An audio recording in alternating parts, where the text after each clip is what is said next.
Ano po ba yung pinag-uusapan nating dinidiscuss ni Pastor nung nakaraang 2 Sundays? Take a bread. O, take a bread. Okay, sabi po ni Lolo Kiko, kilala niyo ba si Lolo Kiko? Sabi po ni Lolo Kiko, dapat daw po maglaan ng isang araw para mangumpisal at manalangin. Isang araw. Ang pinag-uusapan po natin dito is experiencing God on a daily basis. Araw-araw. So malayo ang pagitan nung kanilang itinuturo sa ating pinag-uusapan. 364 days ang pagitan ng kanilang pananalangin at pagkukumpisal at ng ating pananalangin at pagkukumpisal. Bahagya po nating dadaanan yung dinidiscuss ni Pastor po na araw-araw na na-experience natin dapat ang presensya ng ating Panginoon para tayo ay makapamuhay bilang mga tunay na mananampalataya. Sabi nung nakaraan, bakit nga ba kailangan pang tayo aware na sa araw-araw nating pamumuhay ay kasama natin ang Panginoon. Pwede namang mabuhay tayo nang hindi na natin iniisip na kasama ang Panginoon. Amen po ba yun? Amen po. Huwag mo lang pang isipin si Lord, di mabubuhay ka rin naman. Ang pagkakaiba nga lamang po, na kinakailangan na lagi tayong merong awareness sa lahat ng panahon ng ating buhay ay kasama natin ang ating Panginoon sapagkat sabi nga po, anuman daw ang ating ginagawa, sa salita o sa gawa, ay gawin natin lahat sa pangalan ng ating Panginoong Jesucristo na nagbibigay pasalamat sa Diyos.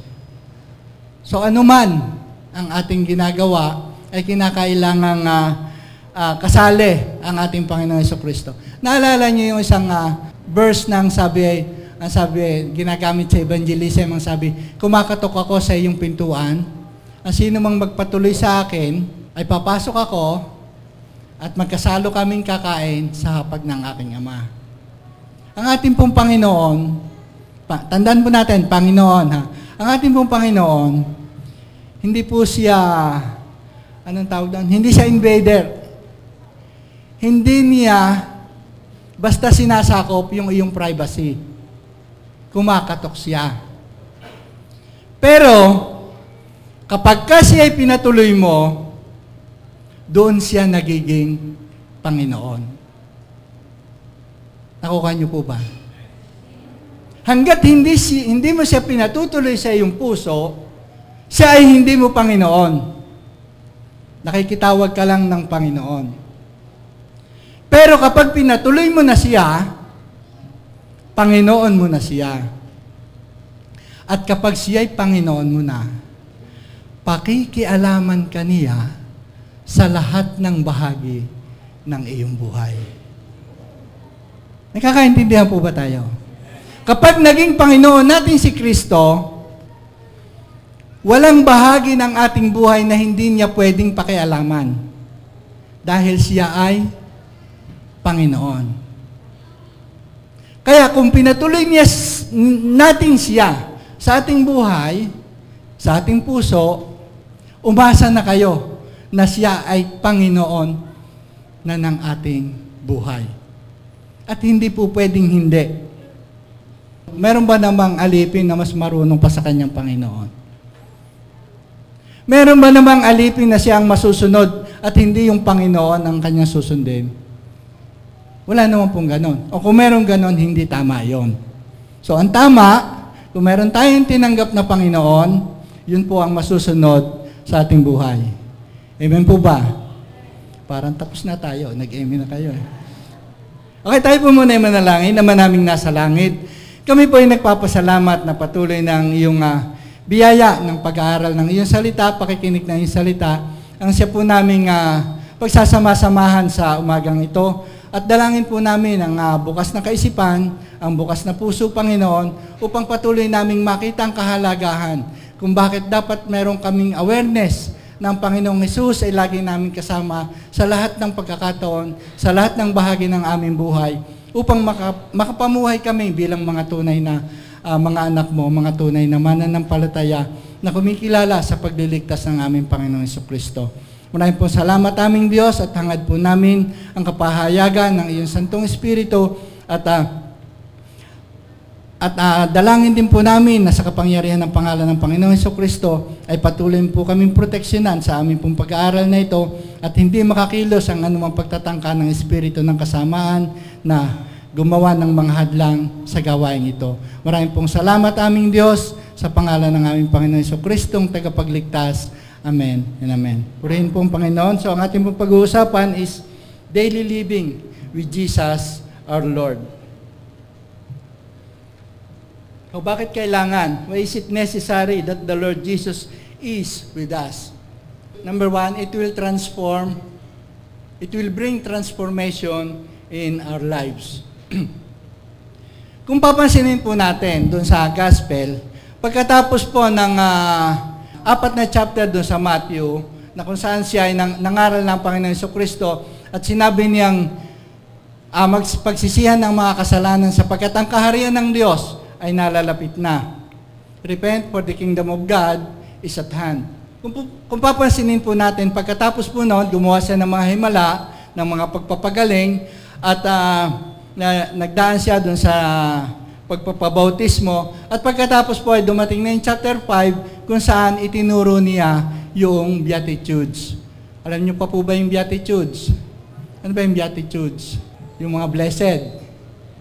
At sa kanya pong pagtuturo, tinawag niya yung mga susunod sa kanyang tinuturo na mga blessed, na mga mapalad, na mga pinagpala. Yung pong susunod. Ang sabi niya doon, mapalad ang ano po ba yung nasa Matthew 5 na mga Beatitudes? Sabi po sa verse 3, mapalad ang mga mapagpakumbaba sapagkat makakasama sila ng Diyos sa kanyang kaharian.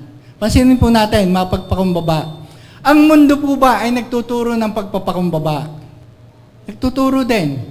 Pero ang pagtuturo po ng Panginoong Hesus ng kapakumbabaan ay mayroong pangako, makakasama sila ng Diyos sa kanyang kaharian. Verse 4, mapalad ang mga nahahapis sapagkat sila'y aaliwin. Mapalad ang mga maamo yan, di maano. Maamo, pagkat mamanahin nila ang lupa. Mapalad, verse 6, ang mga nagugutom. Saan ka naman nakakitang nagugutom may mapalad ka? Mapalad ang mga nagugutom at nauuhaw sa katwiran sapagkat sila'y bubusugin. Mapalad ang mga mahabagin sapagkat sila'y kahahabagan. Mapalad ang mga may malinis na puso pagkat makikita nila ang Diyos. Mapalad ang mga mapagpayapa pagkat tatawagin silang anak ng Diyos. Mapalad ang mga inuusig dahil sa katwiran pagkat makakasama sila sa kaharian ng Diyos.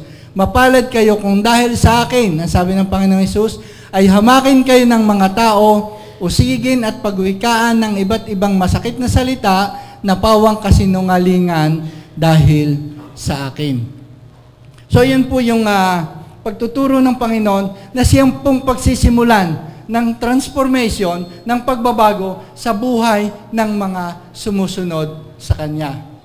Lagi pong merong contrast, merong kabalintunaan ang turo ng Panginoon doon sa itinuturo ng mundo. Pero dahil ang Panginoon ang nagturo nito, yun po ang meron pong kasunod na pangako. At yan nga po ang babago sa ating buhay. Yan po doon po tayo magsisimula ng ating transformation upang maging tunay na tagasunod tayo ng ating Panginoong Jesucristo. Tinawag niyang mapalad ang mayroong mga gayong katangian sapagkat ang gusto po ng Diyos, ang sumusunod sa Kanya, ay yung mayroong mga buhay na binago niya. Kinakailangan pong ang Panginoon ang bumago sa buhay natin. Hindi tayo ang magbabagong buhay. Dahil ang tinuturo po ng Biblia, yung buhay na ating ipinamumuhay ngayon ay hindi na sa atin, kundi buhay na ng ating Panginoong Hesukristo. Hindi na sa atin ang buhay natin ngayon. Buhay na ni Jesus ang pinamumuhay natin ngayon. Amen po ba tayo doon? So kung buhay na ng Panginoong Hesus, ang ating ipinamumuhay, makikita po natin na sumunod na pagtuturo ng Panginoon, ipinaliwanag niya kung ano yung kahulugan nung bahagi ng Ten Commandments, nung mga kautusan. Tingnan po natin yung examples ng explanation ng mga commandments. Sa 5:21-22 ng Matthew, narinig ninyong sinabi noong una, huwag kayong papatay. Sino mang makamatay ay mananagot sa hukuman. Datapwat sinasabi ko ngayon, sino mang maput sa kanyang kapatid ay mananagot sa hukuman, at sino mang magsabi ng ulol ka, hindi ako nakatingin sa inyo ay nanganganib na ibulid sa apoy ng impyerno. Napakadaling sabihin na ngayon, madalas nating maririnig, ulol ka, tanga ka, bobo ka. Di ba? Ang dali nang sabihin ngayon. Magkamali.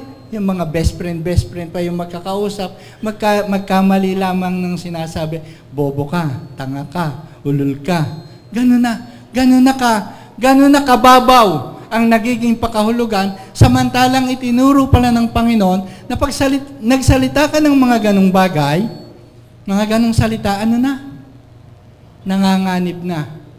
May danger na. May pananagutan na mabulid sa apoy ng impyerno.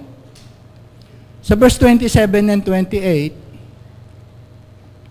sinasabi noong una, huwag kang makikiapid, ngunit ito ang sinasabi ko ngayon, sino mang tumingin ng may masamang hangad sa isang babae, ay nagkasala na ng pakikiapid sa kanyang isip sa babaeng yon. Paano kung lalaki? Pareho po yun. Wala pong pagkakaiba ang babae at lalaki, sabi ng Biblia. Example po lamang yan kung papaano ipinaliwanag ng Panginoong Hesukristo ang tungkol sa kautusan.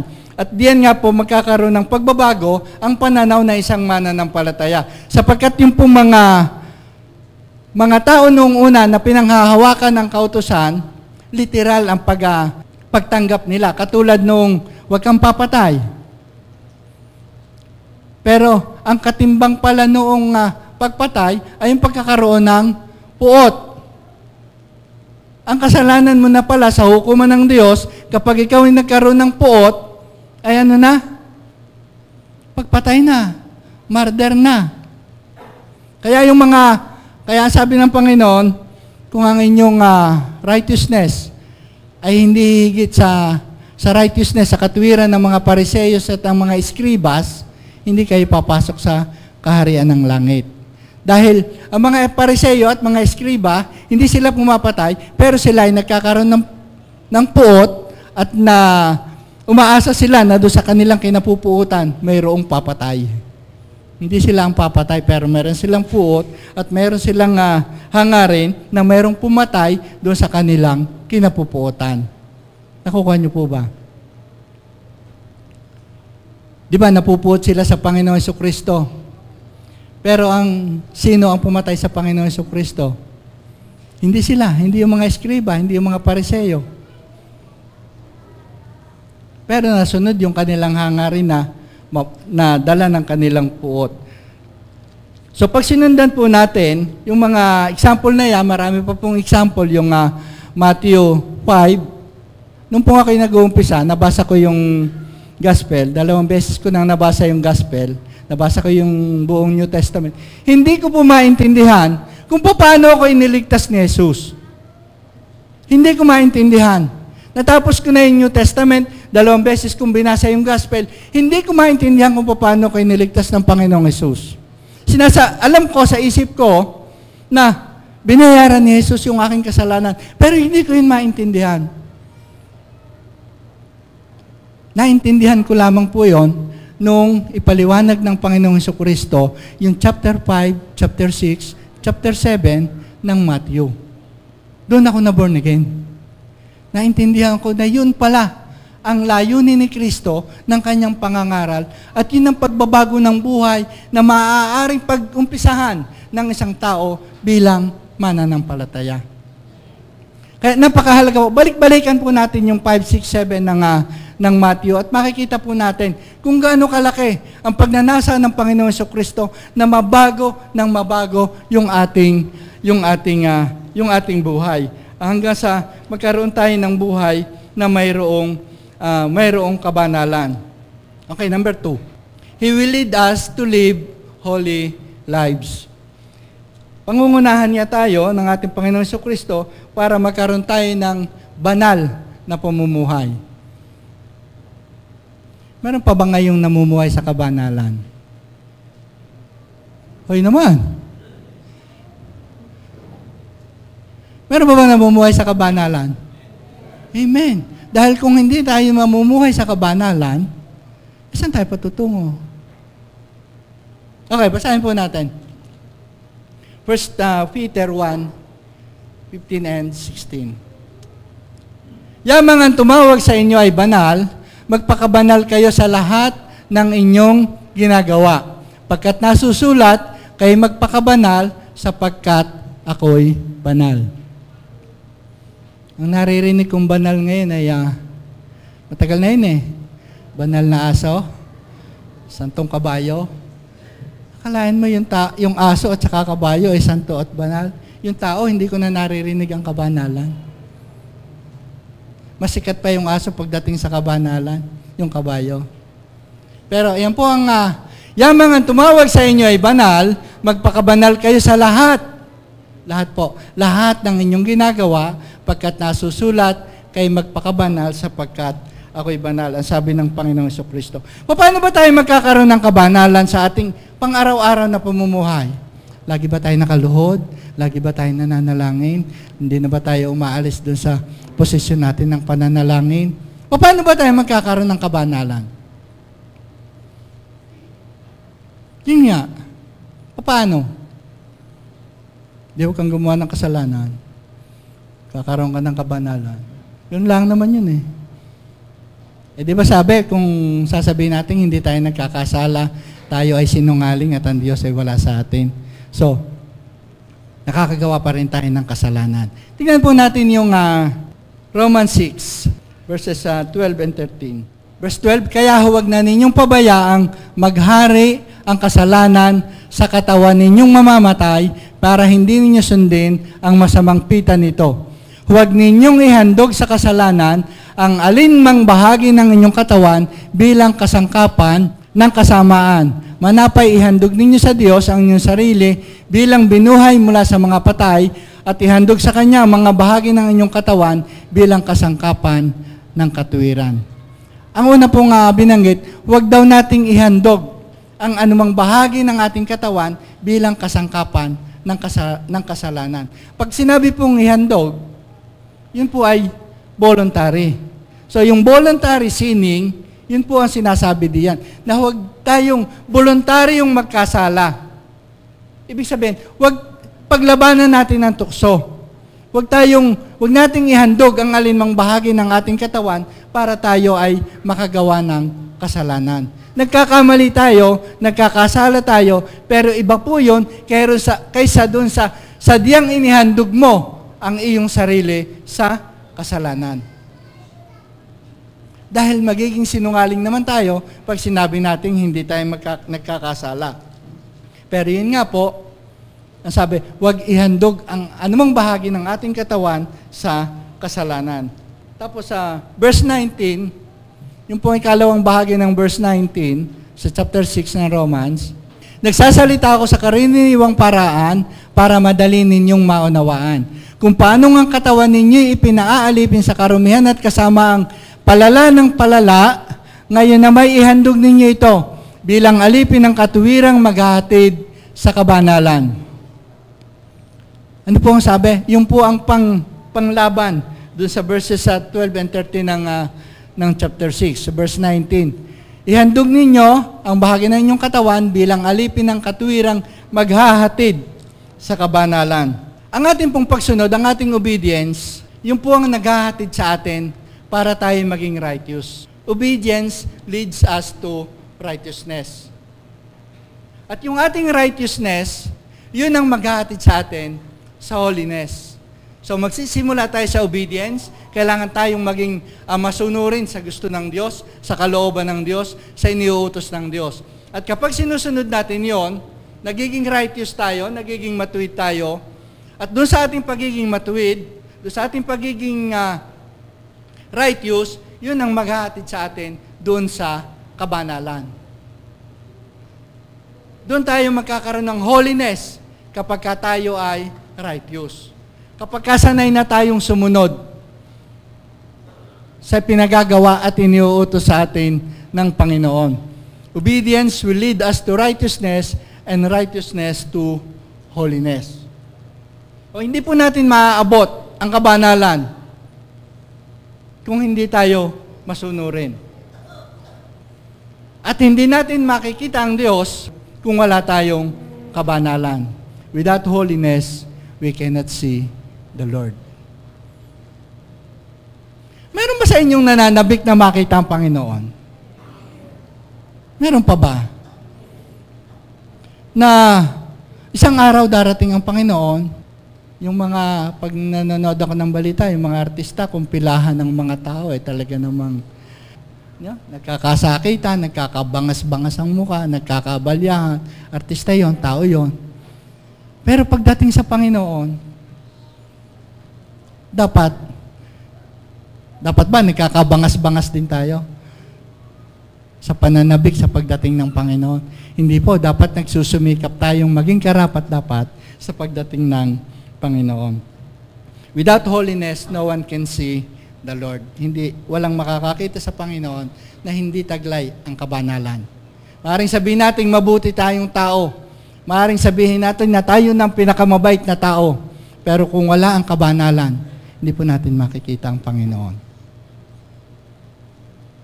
Ang pasis po natin para makita natin ang Panginoon ay yung kabanalan niya na magiging kabanalan natin. Yung kanyang holiness. Ang mundo po, isa ang holiness na kilala. His holiness. Pero hindi kasali ang Diyos. Ang holiness, ang kabanalan po ng Diyos, ang dapat nating maging katangian upang magkaroon tayo ng karapatan na makita ang Panginoon. Number 3, He will lead us to be grateful, always giving thanks to God. Ang Panginoon ang magtuturo sa atin na tunay na, ano ba yung ibang salita sa grateful? Maging mapagpasalamat para magpasalamat. Para laging magpasalamat. Siguro ang mas malalim is yung grateful ay talagang, di ba, karaniwan sa atin yung utang na loob. Di ba yung utang na loob? Grateful tayo doon sa kabutihang ginawa sa atin. It is more than grateful kung sa araw-araw ay nagpapasalamat tayo sa Diyos dahil sa Kanyang ginawa, dahil sa Kanyang patnubay, dahil sa Kanyang pangunguna sa atin sa lahat ng bagay nating ginagawa. Yan po ay kung aware tayo na kasama natin ang Panginoon. Always giving thanks to God. Sabi po sa 1 Thessalonians 5:18, pagpasalamat ninyo ang lahat ng pangyayari pagkat ito ang kalooban ng Diyos para sa inyo sa pangalan ni Kristo Jesus.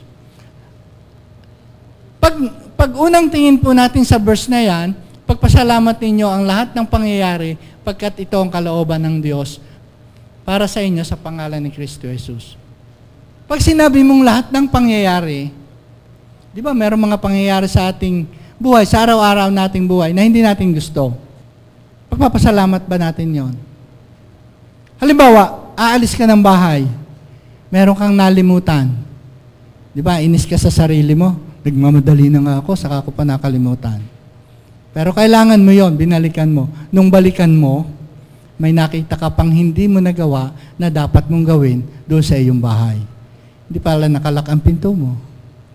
Marami pong mga bagay, mga maliliit na pangyayari sa ating araw-araw na pamumuhay na hindi natin nabibigyan ng pagpapahalaga. Yung dapat na pagpapahalaga natin, pinapalitan natin ng inis. Kakabwisit naman. Kung kailan pa ako nagmamadali, saka pa umulan, at summer ngayon. Galit ka sa ulan. Saan ba galing ang ulan? Di galit ka sa nagbigay ng ulan. Yung pong mindset natin, yung ating mentality na yung pangmundo pa rin, dapat pong mabago sa atin. Para tayo para mapatunayan na grateful tayo sa Panginoon at lagi tayo nagpapasalamat sa Kanya, kailangan pong may mabago doon sa ating, sa mindset natin. Kailangan maituon natin talaga na si Jesus lagi natin kasama sa ating buhay. Kapag ka po, yung awareness natin, yung ating pagkaunawa na si Jesus ay kasama natin, doon po lamang tayo magkakaroon ng isang pusong nagpapasalamat, isang pusong tunay na kumikilala sa patnubay at pag-iingat ng Diyos. Dahil kung hindi po mababago yon, mananatili po tayo doon sa ating karaniwang kalagayan ng tao na nakakalimutan na kasama niya si Jesus. Tayo po ba'y nakakaintindihan pa? Amen. Okay. And number 4, He will prepare us at His second coming. Ayan, second coming na tayo. He will prepare us at His second coming. Yung pong second coming natin pong pinag-uusapan dito, yung po yung church na inaagaw sa alapaap. The church being caught up in the cloud. Yung po yung diba yung kinakanta natin dati? Meeting in the air. Ano ba yung Brother Delpin? Meeting in the air. Hindi ko pa kakanta sa'yo. Kung magalala. Yun po yung, hindi ko na rin naririnig na salitang rapture. Meron pa bang nananabik sa rapture? Na yung mga mananampalataya ay aagawin doon sa papawirin. At makakasama ng Panginoon magpakailanman. Basahin nga po natin yung verse. 1 Thessalonians 4:16. Sapagkat ang Panginoon ay bababa mula sa langit, nakasabay ng malakas na utos, may tinig ng arkanghel, at may tunog ng trumpeta ng Diyos. Ang lahat ng namatay kay Kristo ang unang bubuhayin. Pagkatapos nito, tayong mga buhay pa ay titipunin sa ulap at isasama sa mga binuhay upang salubungin ang Panginoon sa papawirin. Sa gayon, makakapiling tayo ng Panginoon magpakailanman. Sa batas po ng commercialism, sa batas na umiiral sa ating panahon ngayon, hindi na po yata pinananabikan yung makasama ang Panginoon. Na baka biglang nagsasalita pa ako dito, wala na pala kayo. Na-rapture na kayo. O naririyan pa kayo, na wala na ako. Pasensya kayo. Na yung pag-agaw sa mga mananampalataya ay dapat siyang pangunahing pinananabikan ng mga tao sapagkat anumang oras po pwede yung dumating. Anumang oras, yung pong mga tunay na mananampalataya ay po pwede nang kuhanin ng Panginoong Jesucristo. Nung pong mga late 80s or early 90s, meron pong isang assessment na kung sa panahon daw na yun, dadating ang Panginoon. 25% lamang ng mga mananampalataya ang maaaring makasama sa rapture. Isipin po ninyo, 25% lamang. Sa ikapat lamang. Kumbaga sa bawat 4 na Kristiyano, isa lamang ang makakasama. Bakit po? Sapagkat iisa lamang ang namumuhay ayon sa pagiging tunay na Kristiyano. Sa ating panahon kaya ngayon, sa palagay ninyo, kung kayong mag-a-assess, mga ilang kaya sa mga Kristiyano, sa mga mananampalataya, ang talagang makakasama ng Panginoon? Lahat ba? Kalahati ba? 25%? O 10% na lamang? Magtatights na lamang ang church. At ang maiiwanan, anong mangyayari? Yun ang makakaranas ng hirap, yun ang makakaranas ng lahat ng tribulation na hindi pa naranasan ng mundo. Hindi natin masasabi kung ilan talaga. Pero ang masasabi natin, dapat nating tiyakin, kasama tayo. Dahil kung hindi, kawawa naman ako, kawawa naman kayo. Ang tagal natin sa gawain, tapos pagdating ng isang kisap mata, sa biglang tunog ng trumpeta, sa sigaw ng tinig ng arkanghel, dadating ang Panginoon at tayo ay nakanganga. Nganga. Bakit? Hindi tayo naging karapat-dapat doon sa pamumuhay na gusto ni Kristo para sa atin. Na sinasamahan tayo ni Kristo, hindi naman natin kinikilala na siya ay kasama natin. Namumuhay tayo bilang Kristiyano sa ating sariling pamamaraan ng pamumuhay.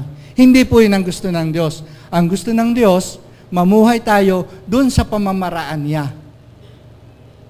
Mamuhay tayo doon sa itinuturo niya. Mamuhay tayo doon sa kanyang sistema, hindi sa ating sistema. At nasa gayon, meron tayong katiyakan na sa paghahanda ni Kristo para sa atin, doon sa muli niyang pagbabalik, ay magkaroon tayo ng katiyakan na tayo ay muling, na tayo ay kanyang makakasama. Ano po ang sabi? Sa gayon, makakapiling natin ang Panginoon magpakailanman. Nananabik tayo, nagpapasalamat tayo na tayo iniligtas, pinatawad sa ating kasalanan, binigyan ng buhay na walang hanggan. Yun po ang kaganapan ng buhay na walang hanggan. Kasama ng Panginoon, makakapiling niya tayo magpakailanman. Tayo po ba'y nagkakaintindihan na? Kasama natin si Kristo sa ating buhay. At hindi siya pwedeng mawala. Hindi siya pwedeng humiwalay. At hindi rin tayo pwedeng humiwalay sa ating Panginoong Jesucristo. Amen. Tayo po'y manalangin. Ama naming nasa langit, dakila ka nga po sa buhay ng bawat sa amin at sa bawat sambahayan ng bawat kapatirang naririto, Panginoon. Dalangin po namin ang patuloy na patnubay at gabay at iyong banal na presensya ang maranasan ng bawat sambahayan. Nasa gayon po, Panginoon, magiging tunay na karapat-dapat kami sa aming pananampalataya, sa aming katawagan bilang mga Kristiyano. At sa gayon po, Panginoon, kami magkakaroon ng kapanabikan na anumang oras na ikaw ay muling magbalik, kami makakasama mo, Panginoon. Maraming pong salamat sa biyaya ng kaligtasan, sa biyaya ng iyong patuloy na pagsama sa amin, at salamat po sa iyong pangako na makakasama ka namin magpakailanman. Salamat po aming Diyos sa iyo pong lahat ng kapurihan at karangalan sa pangalan ni Jesus. Amen and amen. Purihin po ang Panginoon.